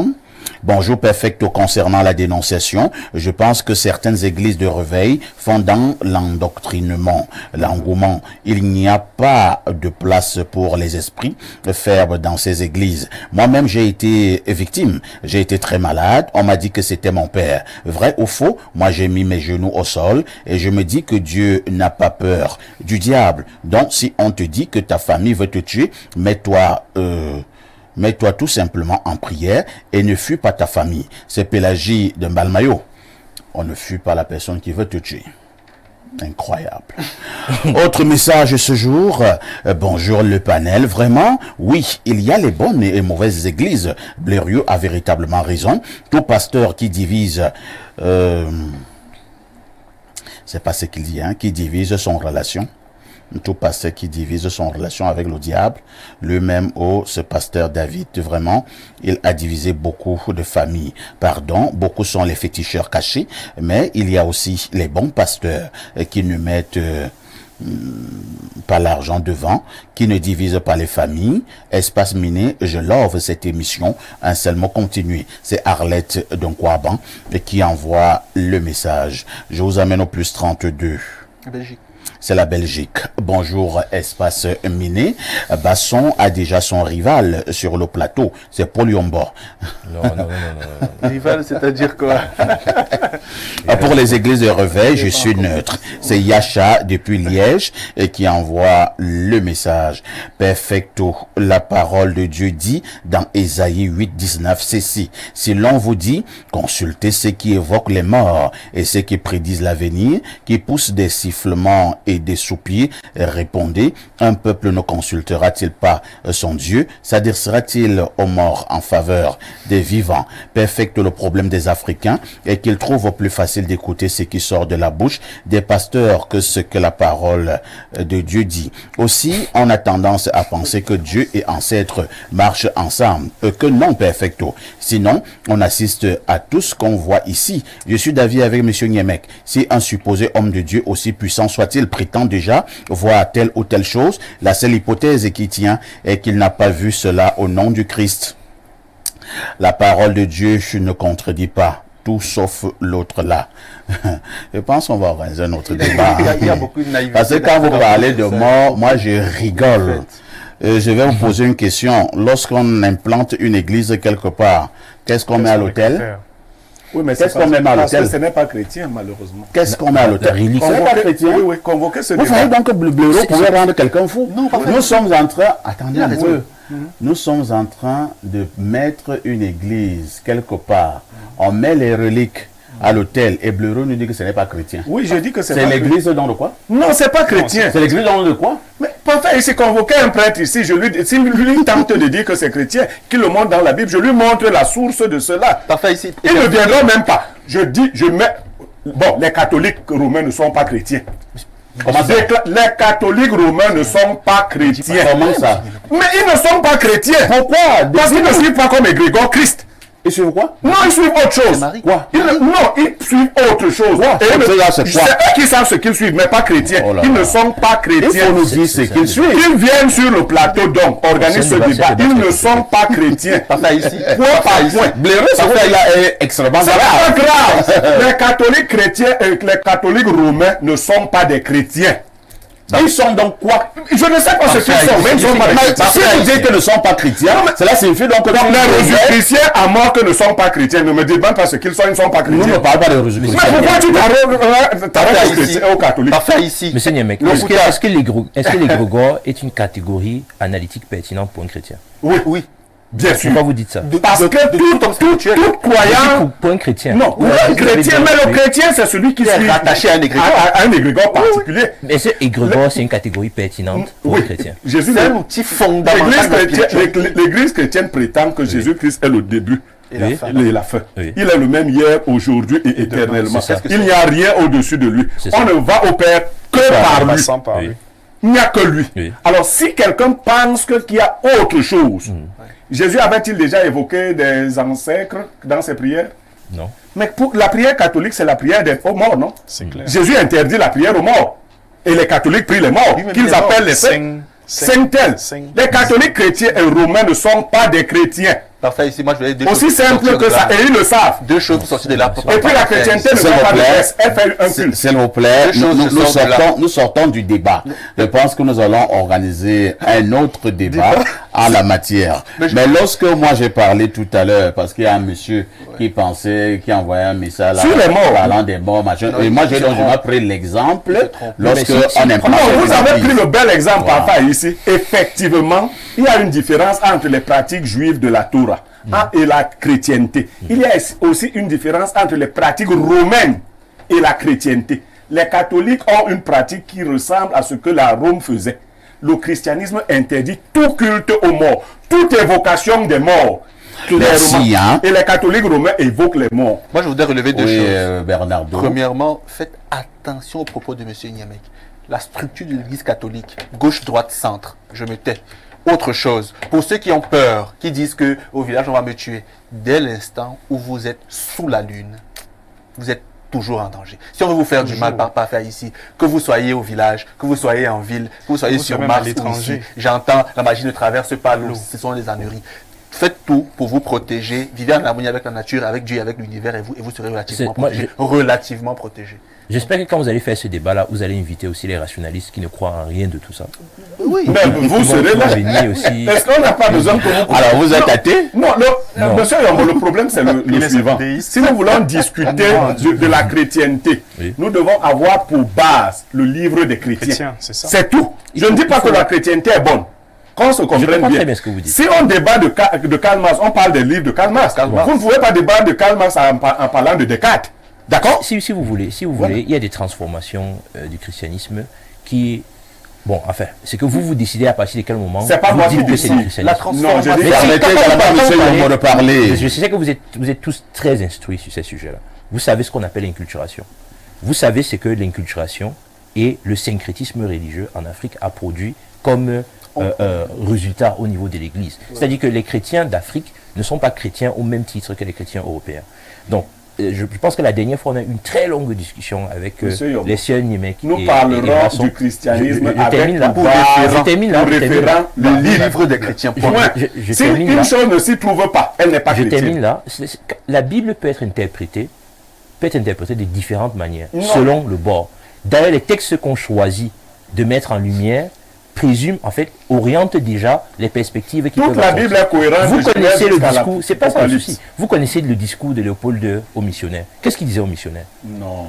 Ça, c'est. Qu'est-ce qui- non, c'est pas- Moi, c'est je pas parle- autre Je ne chose. parle pas du discours C'est de pas- quelqu'un. c'est pas- c'est pas Ouais, autre que vous chose. sortez, effectivement. Je ne sors rien Parlons du tout. seulement de la Bible. Si moi, c'est tout. Excusez-moi, si vous voulez parler de la Bible, Oui, c'est tout. vous pouvez parler de la Bible. Mais si vous voulez parler de la chrétienté, Mais la chrétienté n'est fondée c'est que une sur la réalité. Bible. Non. Elle est La fondée sur non, quoi elle n'est pas d'autre? fondée que sur la Bible. Elle est fondée sur La quoi d'autre? chrétienté, c'est une réalité. Je vous ai parlé d'inculturation. L'inculturation, les Singang est dans la Bible. Le concept Est-ce que les Singang est dans la Bible? le concept d'inculturation a été forgé par un Merci pape. beaucoup. Hein. Oui, je sais. Voilà, de et toutes c'est les faux. façons, nous allons organiser un débat pour parler de ces choses-là. Mais au finish, je regrette, on n'a pas véritablement donné un conseil à Le au conseil, monsieur. c'est que sa famille doit d'abord aller, si elle est chrétienne, si elle est catholique, je ne sais pas, si elle, la famille globale, aller peut-être voir un prêtre exorciste ou je ne sais pas, ou un pasteur pour tenter de le délivrer. Tenter. Si c'est qu'elle ne parvient pas, il y a d'autres méthodes. Je préfère Vous m'exprimer êtes en direct sur Info TV, le 10-12, le plus éclatant en télévision.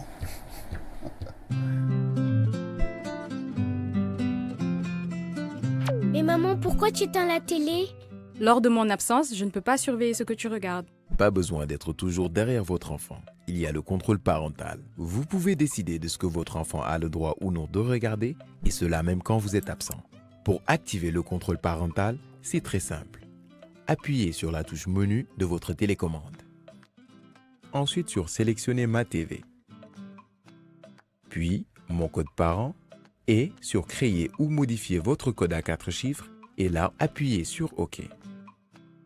Mais comment ça marche?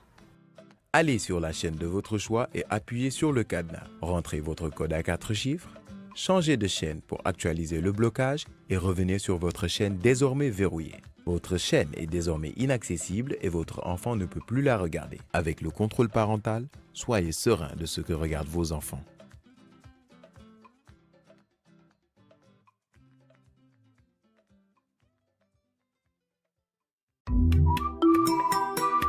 Nathan Plus, c'est encore plus de cours.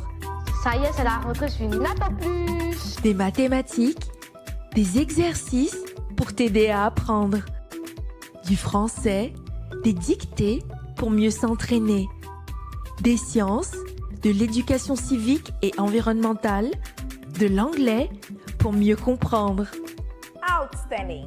Et je pense et espère que nous allons passer de bons moments ensemble. Depuis la maison.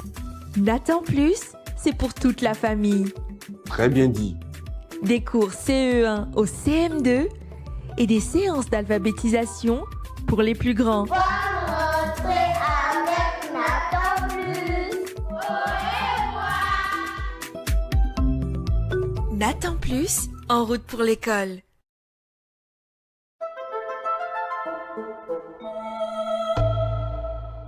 PMUC.cm, la plateforme de paris en ligne du PMUC.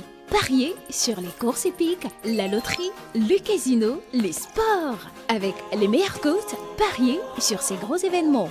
PMUC.cm, disponible en application mobile. Sur PMUC.cm, jouez comme vous aimez. Enseignants, parents d'élèves, vous êtes victime de marginalisation, discrimination ou corruption. Vous avez des requêtes ou des plaintes, une doléance. Vous constatez un dysfonctionnement dans la gestion de l'école.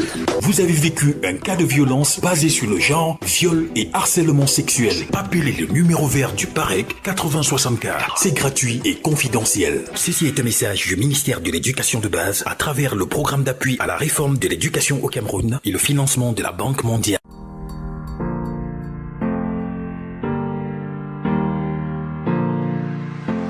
Bienvenue au Wisconsin Apartment, cadre idéal pour un séjour calme et paisible.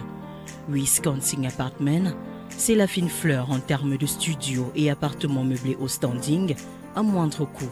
Un service hôtelier complet, de l'eau et de l'électricité disponible à plein temps, une connexion Wi-Fi haut débit, ainsi que des véhicules à votre disposition pour vos déplacements dans la ville et la navette pour l'aéroport.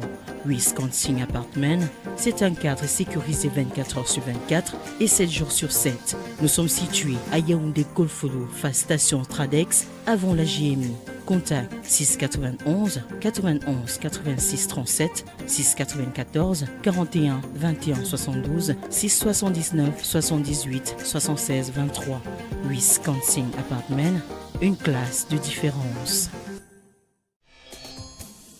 PMUC online betting platform, bet on horse racing, lottery, casino, sports. With the best odds. Bet on its major events. PMUC.cm, available as a mobile application. On PMUC.cm, play as you like.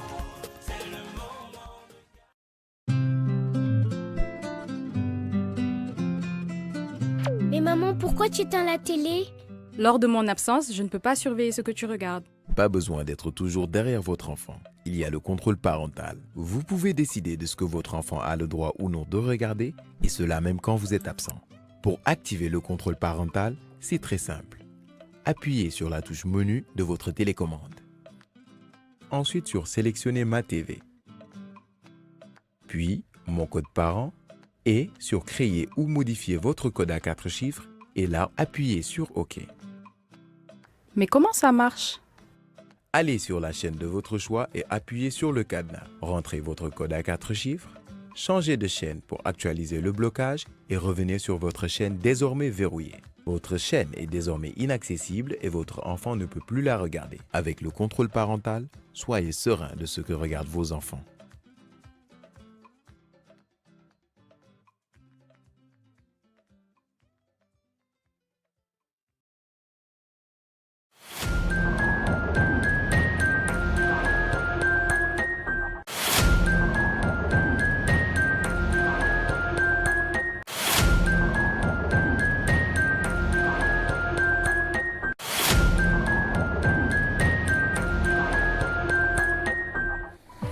Bon retour sur le plateau d'Espace Miné.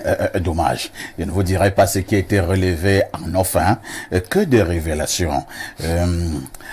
Contentez-vous du sujet inscrit à l'ordre du jour.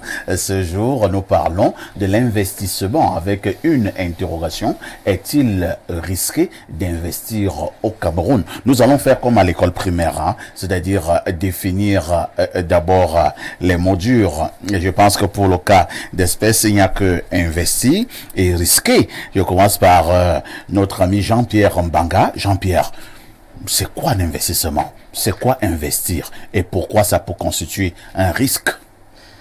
Alors, l'investissement est on va dire un paramètre qu'on rajoute à un projet, à une entité pour permettre à ce qu'il puisse croître.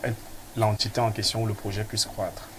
Et quand on parle d'investissement ici, il y a plusieurs formes d'investissement, qu'ils soient matériels ou immatériels. Et la plupart du temps, il y a des personnes qui se portent garantes pour être des investisseurs. Ils peuvent rapporter des capitaux, donc le matériel, ils peuvent rapporter encore d'autres choses. Ça pourrait être de l'intelligence, de la compétence ou bien d'autres choses, c'est immatériel. Et ici, les apporteurs de capitaux, il y a plusieurs formes aussi. On a des business angels, on a j'ai oublié les autres termes, vous m'excuserez. Mais il y a plusieurs formes. Voilà. Les Seed Capital. Donc il y a plusieurs formes d'investisseurs. Et ici, lorsqu'on parle de risque, il y a plusieurs formes de risques aussi. En matière de projet, les risques sont généralement évalués sur un business plan, sur un plan d'affaires.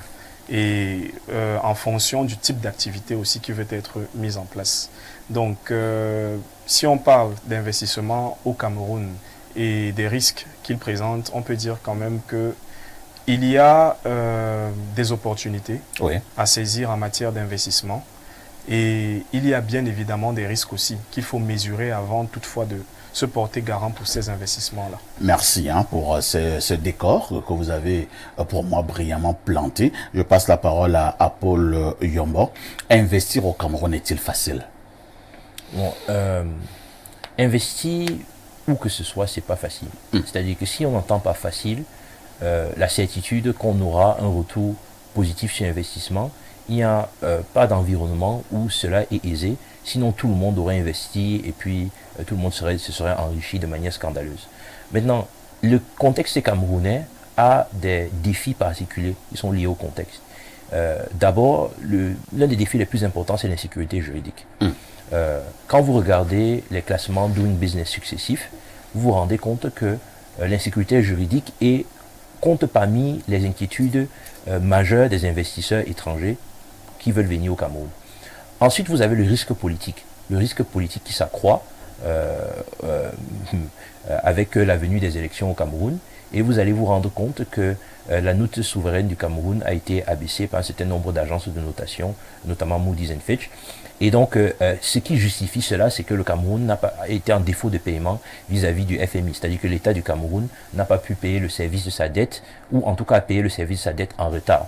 Et donc, ce sont des indicateurs qui sont utilisés par les investisseurs, qui sont utilisés par les banques d'investissement pour noter un pays et pour dire si ce pays et à un bon environnement des affaires. Maintenant, il faut rajouter à cela, ce dont on parlait au début, c'est qu'il y a au Cameroun, comme ailleurs, mais particulièrement au Cameroun, un système officiel, un système officieux. Et donc, l'investisseur au Cameroun, qui est averti sur les pratiques au Cameroun, a un dispositif pour régler les contraintes du système officiel. Et le dispositif, ce sont les documents juridiques, ce sont les conseillers, ce sont des avocats, c'est un certain nombre de titres et de papiers. Et pour gérer le dispositif officieux, c'est-à-dire que l'acquisition de marché, par exemple, le fait de se faire payer, les entrepreneurs peuvent vous citer une litanie de choses qui ne sont pas présentes dans les livres ou présentes dans les lois, mais qui sont des nécessités pour pratiquer dans notre environnement. L'entrepreneur averti au Cameroun a un dispositif pour gérer l'officiel et l'officieux. Et le problème précisément, c'est que parfois il y a préséance de l'officieux sur l'officiel, ce qui rend donc la situation illisible pour celui qui n'a pas la maîtrise du terrain et des acteurs. Et donc c'est ça qui ajoute le flou et qui rend donc ce que les économistes appellent les coûts de transaction, parce que tout ça sont les coûts de transaction. 70% de l'économie, ce n'est même pas la production, c'est les coûts de transaction, c'est-à-dire que mettre en relation les producteurs et les consommateurs, créer les conditions pour la production. Et c'est là que le bas blesse au Cameroun. Paul Yombo, vous avez également fait des études en économie? Ma spécialité, c'est l'économie politique internationale. Je comprends. Je comprends. D'accord. Pierre Blériot, Yémé, que nous allons continuer dans le débat. Hein. J'ai appris, en causant avec plusieurs investisseurs, ou ceux qui voulaient investir au Cameroun, qu'il y a plusieurs tracasseries pour pouvoir investir dans notre pays. Si cela est vrai, ceci est dû à quoi? Oui, mais Paul Yombo a refusé de vous donner les chiffres. Dans le classement de Doing Business, sur 190 économies, le Cameroun se trouve à la 172e place. Oh là là. Oui, presque à la dernière. Oui, mais il faut comprendre, il faut d'abord dire ça aux Camerounais, que vous êtes 172e sur 190 économies classées. Et les indicateurs de Doing Business permettent de classer les pays. Le climat des affaires a de graves insuffisances au Cameroun. Il a parlé de l'insécurité juridique, mais les transactions mafieuses au Cameroun font que l'investisseur étranger est d'office condamné à échouer. Parce que chez nous, il faut connaître l'informel mieux que le formel. Si vous venez avec les règles générales de l'investissement, vous ne vous en sortez pas. Je vous prends un aspect. Si au Cameroun, si vous voulez investir et que vous avez peut-être besoin d'avoir un titre foncier, vous savez que le Cameroun est l'un des pays qui cause le plus de difficultés au monde à obtenir un titre foncier.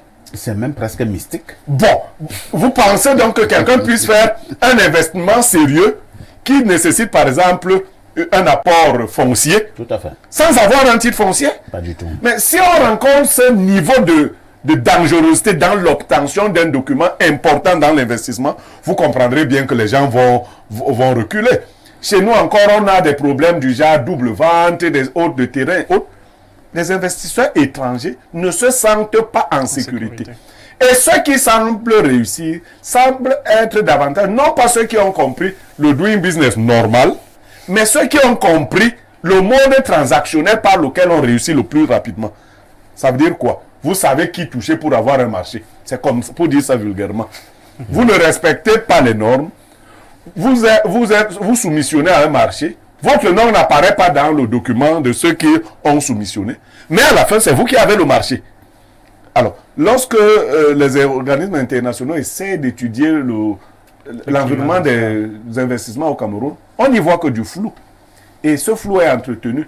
Et un autre aspect, toujours dans notre mafia, celui des rétrocommissions. Les gens ont l'impression que les investissements sont très risqués au Cameroun parce que les rétrocommissions ne font que prendre de l'ampleur. Hier, c'était de simples pots de vin. Aujourd'hui, expliquez-nous un peu, pour que nous soyons au même niveau d'information, c'est quoi les rétrocommissions? C'est que quelqu'un vient voir parfois ici qui est DG d'Info TV pour qu'il lui donne le marché d'approvisionnement en caméra. Parfait, ici, lui dit, bon, les caméras, normalement, ça fait 16 millions. Tu devras mettre 30 millions. Et les 14 millions me reviennent d'abord. À parfait, ici. Oui, parce que toi, tu sais que c'est 16 millions.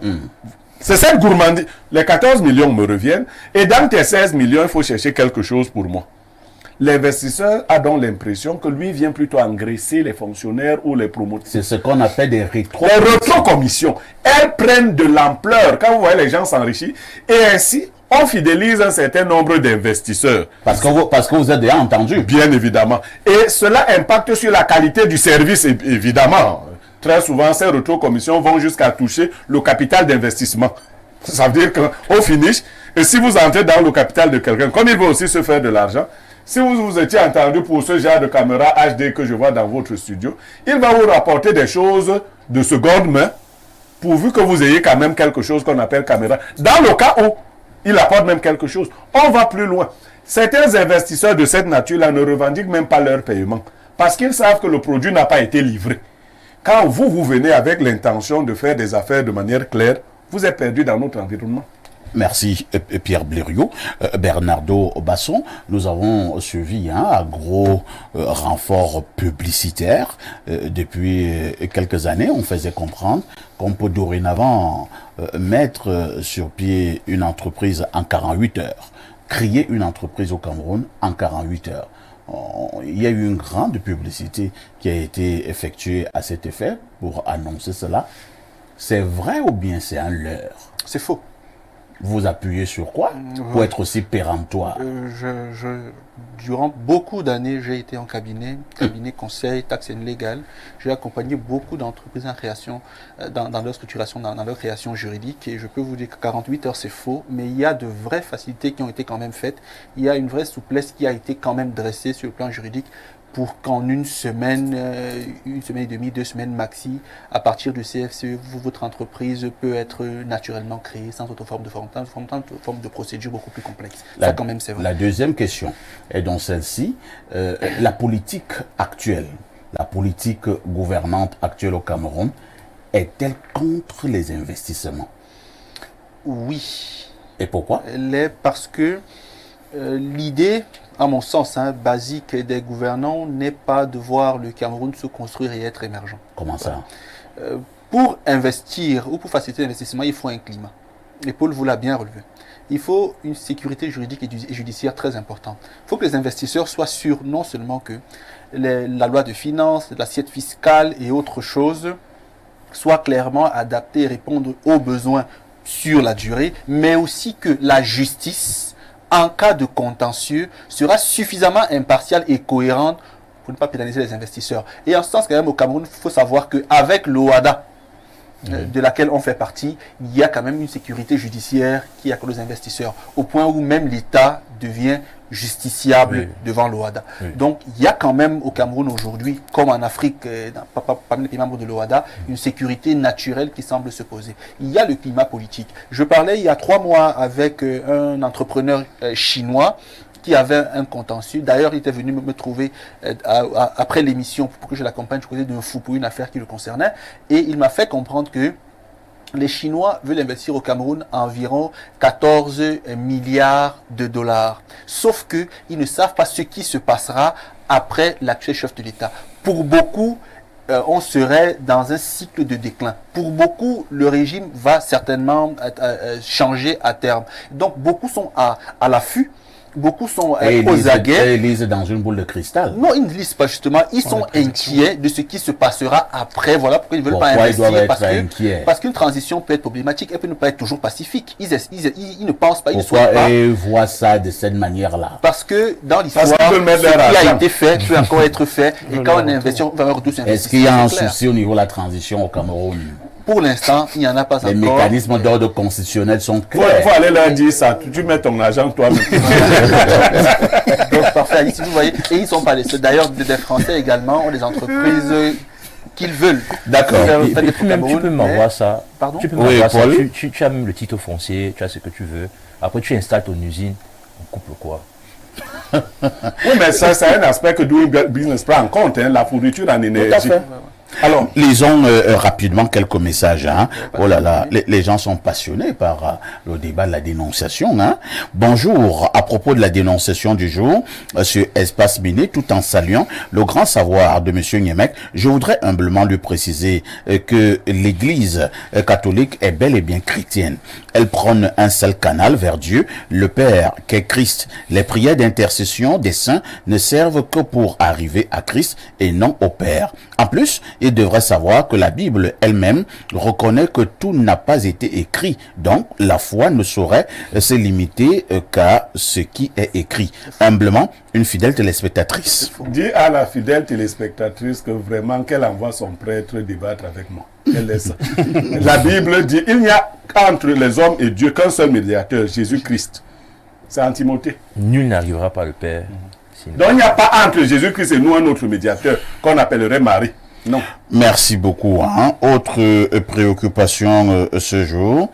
Bonjour, monsieur Parfait Haïssi. Juste pour vous dire que la maman de la jeune fille enlevée vient de confirmer à l'instant par SMS dans une chaîne concurrente que son enfant n'a pas encore été retrouvé. C'est Guy de Douala qui envoie le message. Wow.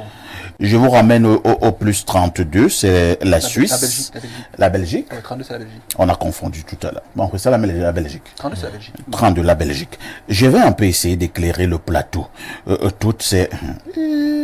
Bon, quand quelqu'un commence, il y a comme ça... Il va nous éclairer. C'est bien. C'est bien. On prend dans la lumière. On prend dans la lumière des téléspectateurs. De lumière dans ce plateau. Il va encore éclairer davantage. Il nous dit donc, je vais un peu essayer d'éclairer le plateau. Toutes ces religions sont quittées de l'Égypte antique et les Européens étant des peuples nomades qui n'avaient plus de contact avec leurs ancêtres ont créé le concept d'ange gardien. La vraie religion, c'est la tradition africaine perfecto. Même pour la Bible, c'est l'histoire des Africains et les vrais Juifs sont bantous. Monsieur Haïssi, il y a des gens qui signalent votre page Facebook. Le mec vient écrire que Bruno... ce sont des choses que je n'arrive pas... Ce n'est plus clair. Bon, merci pour l'éclairage. Parfait, j'aime bien notre consultant, mais chaque fois qu'il s'aventure dans le domaine religieux, surtout lorsqu'il parle de l'église catholique romaine, il révèle au public ce qu'il a été hier, adepte du oui, et qu'il soit humble, et qu'il reconnaisse qu'il y a des choses qu'il ne maîtrise pas. On ne parle pas n'importe comment de l'église catholique romaine. C'est Jean de Yaoundé. Il ne suffit pas d'attaquer M. Niemek et de lui demander d'être il faut dire ce qu'il a dit. Il faut dire ce qu'il a dit qui n'est pas correct. Jean de Yaoundé n'est pas loin de Yaoundé, peut venir représenter. Et en plus, il ment. Non, il peut venir. Il y a beaucoup de mouvements religieux. Il peut venir représenter. 18e siècle. Non, ce qu'il dit est faux, ça c'est clair. Non, il ne ment pas. Il peut venir. Il est Jean de Yaoundé. Il peut venir. Il vous prend votre contact. C'est clair. Encore, je ne sais pas quel gens sert. Autre message. Monsieur Haïssi, ce débat est plus profond que tout ce qu'on pense. Monsieur Niemek a absolument raison. Un chrétien est celui qui suit l'exemple de Christ et l'exemple de Christ est consigné dans la parole. Alors, dès lors qu'on sort du canevas de la Bible, on n'est plus chrétien. D'ailleurs, perfecto, pourquoi les catholiques adorent le dimanche alors qu'il est écrit noir sur blanc dans la Bible que le jour du sabbat est le samedi? D'accord. Pour le thème du jour, il dit, qui dit investissement dit risque, mais qui dit investissement au Cameroun dit risque pro max. Autre message ce jour. Espace miné. Bonjour, parfait. Il y a tout un panel. Investir au Cameroun est un risque très élevé parce que nous sommes très corrompus, parce que la justice n'est pas juste, parce que les formations ne correspondent pas aux besoins réels des entreprises, parce que les lendemains politiques sont incertains. C'est Hilaire Niga qui vous a dit que les lendemains politiques au Cameroun sont incertains. Pourquoi vous lisez dans les boules de cristal? Une taille en énergie importante, une addiction en eau importante. Au Cameroun, il n'y a pas Eneo, il n'y a pas Kamwata. Il y a Enéam, il y a Ené Noir. Il y a quelqu'un qui vous fait une fleur ici. Oui. Suivez bien la fleur. Bonjour, monsieur Haïssi, et à tout le panel. Monsieur Niemek est un parfait ignorant. Merci. Merci. Il y a un philosophe qui a dit ce que je sais, c'est que je ne sais rien. Je suis très content. Autre message ce jour. Bonjour monsieur Haïssi, à tout le panel. Juste pour saluer le grand frère Paul Yombo, qui était un aîné déjà très intelligent au collège La Gaîté à Bastos à l'époque. J'admire son éloquence et sa perspicacité. Ça ne m'étonne pas qu'il soit à un tel niveau aujourd'hui. C'est Claude depuis Yaoundé. Bel hommage. Merci Claude. Bel hommage. Les enfants des riches, il était au collège La Gaîté à Bastos. Une bonne précision. Yombo, tu nous as jamais dit que tu étais l'enfant d'un Jimtété. Non, on était à l'école publique de Balmayo. Voilà. Au lycée de Ndorem à PK12. C'est votre problème là-bas. Mais on est content qu'il y ait de tels témoignages. Bonjour Perfecto, le continent Cameroun ne peut pas être analysé comme une entité monolithique. La diversité des contextes chez nous est grande. Les risques associés à ces contextes différents également. Il est essentiel de comprendre que les problématiques rencontrées par les PME, telles que les lenteurs administratives, la corruption, les fiscalités instables ou dissuasives, ne sont pas les mêmes que celles auxquelles font face les grandes entreprises. Je veux parler de la concurrence internationale et les implications gouvernementales dans les conquêtes de marchés stratégiques. Néanmoins, il est possible d'extraire deux constantes dans la perception et l'analyse des dangers entourant les activités des entreprises au Cameroun. Il s'agit de la grande volatilité des risques et la singularité de nombre d'entre eux, tant au niveau micro-environnemental que macro-environnemental. C'est Fabio Tama à partir de Paris et qui nous envoie ce message. On revient rapidement donc sur au niveau de notre débat. Je pense que certains l'ont évoqué tout à l'heure, mais nous irons peut-être encore légèrement en profondeur. Jean-Pierre Mbanga, on a parlé de corruption dans le monde de l'investissement au Cameroun. Investir au Cameroun, beaucoup vous feront encore comprendre qu'ils sont butés à la corruption. Ça, c'est l'un des problèmes ou l'un des fléaux qui est généralement retrouvé lorsque une personne s'amène à vouloir investir au Cameroun. Je vais prendre mon cas. J'ai eu une entreprise que j'ai créée en 2018 qui faisait dans des prestations de services. L'entreprise, déjà à sa création, j'ai été confronté à un certain nombre de difficultés. Mais ces difficultés n'étaient pas, on va dire, sur le plan structurel, comme M. Paul disait tout à l'heure. On ne retrouvait pas, c'était des éléments qu'on ne retrouvait pas systématiquement dans les documents. C'est-à-dire, on venait, on vous dit aujourd'hui, oui, vous avez déjà payé ici, mais derrière, vous devez payer ça. Ah bon. Sinon, voilà, on vous scelle, Donc, il y a plein vous ne compreniez rien qu'on ne comprend pas. Je montre... Et vous étiez obligé de payer pour qu'on ne vous scelle pas? La plupart du temps, je montrais mon attestation de non-redevance. Si l'investisseur ou l'entrepreneur ne connaît pas un minimum la loi, mais la personne peut... Vous serez floué. Effectivement. Donc, j'ai généralement été confronté à ce genre de situation. Et à chaque fois, j'avais dû recourir au texte. Je connais la loi, j'ai mon attestation de non-redevance, j'ai payé toutes. On n'aime pas ce genre d'investisseurs. Et je ne vois pas pourquoi est-ce que vous me mettez une pression supplémentaire pour que je vous donne de l'argent. Justifiez cela, faites-moi un document et puis j'irai payer où il faut contre un reçu.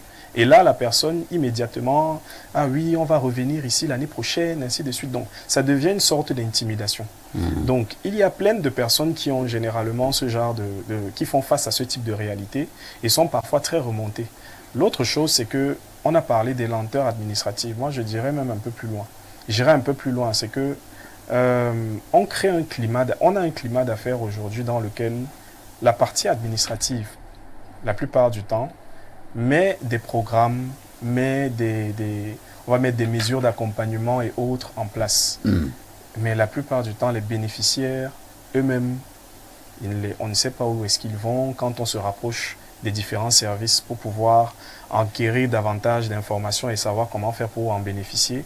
On nous donne des informations. Quand on vient avec la documentation, la suite... Donc le gouvernement offre officiellement des facilités et les investisseurs n'arrivent pas à en profiter parce qu'il y a des personnes tapis dans l'ombre qui volent ces offres et opportunités-là.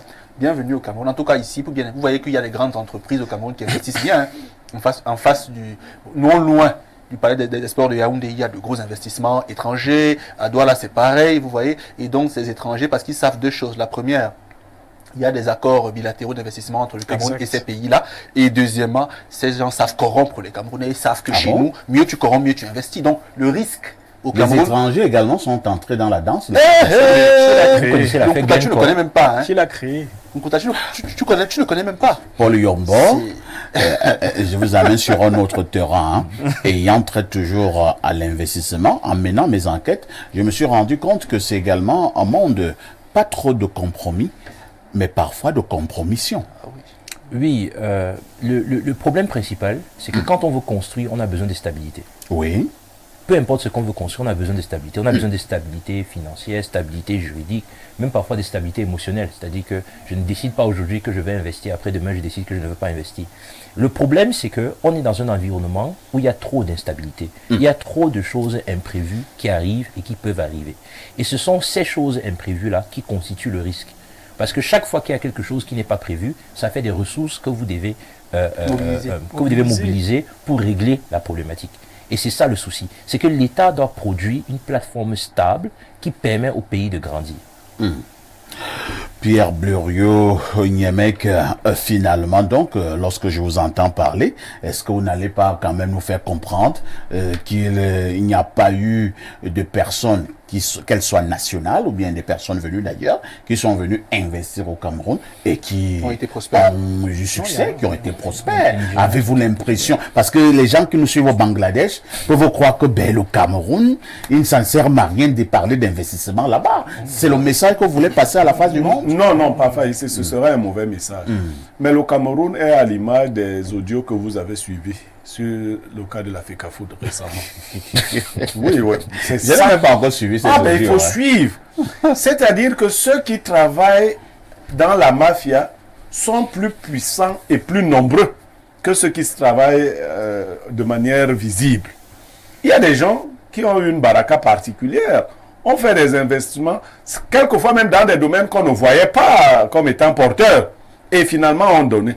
Sauf que le problème aussi au Cameroun, ils l'ont dit d'une certaine manière, c'est l'implication trop forte du fonctionnariat dans l'investissement privé.